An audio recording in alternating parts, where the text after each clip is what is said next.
আসসালামু আলাইকুম রহমতুল্লাহ বারাকাতু। কি অবস্থা, সবাই কেমন আছেন? আশা করি সবাই ভালো আছেন। এই যে দেখেন, বিদেশ বিদেশ এই মুরব্বী আজকে 25 বছর বিদেশ, সৌদি আরব আছে। এই যে দেখেন, বাড়িতে কথা বলতেছে আর গাছে গোড়ার পানি দিচ্ছে। এই মুরব্বীর কফিলের গাছ এগুলা। মুরব্বী ওদিকে তাকান, মুরব্বী, এই যে মুরব্বী চুলদার চুলদারি সব পাইকে আছে। ওই যে খাজুর গাছে পানি দিতে আছে আর সবাইকে দাওয়াত করতেছে যে খাজুর ধরলে খাজুরের সিজনে পানি, খাজুর নেওয়ার জন্য। এই যে এগুলোর মধ্যে কিন্তু খাজুর ধরে, আগে ধরছিল, এখন গাছগুলো আবার পরিচর্যা করতেছে। ঠিক আছে, এই যে এই মাছরা হচ্ছে মুরব্বীর। আচ্ছা, এটার লোকেশনটা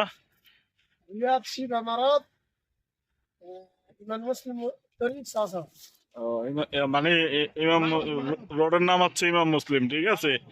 আর সাওসা মানে একসাথে, ঠিক আছে। ইমাম মুসলিম মারদের লাগে, ওই যে গাড়ির মারদ এই পাশে, শিফা মারদ এই পাশে রাস্তার মাথায়, আর এই পাশে হচ্ছে যে এই মাজরা এই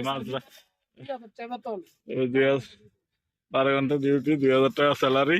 মুরব্বী এই গেটের ভিতরে মুরব্বীর বাসস্থান। মুরব্বীর বাড়ি কোন জায়গায়?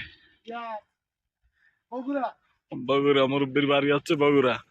সৌদি আরব আছে 21 বছর দেশে।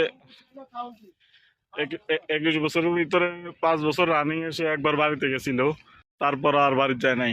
কারণ আর বাড়ি যাবে না, কারণ তার একজন প্রেমিকা ছিল দেশে। এই প্রেমিকা তাকে চেক দেওয়ার পরে আর বাড়িতে যায় না। এখন নাকি সৌদি মেয়ে বিয়ে করবে।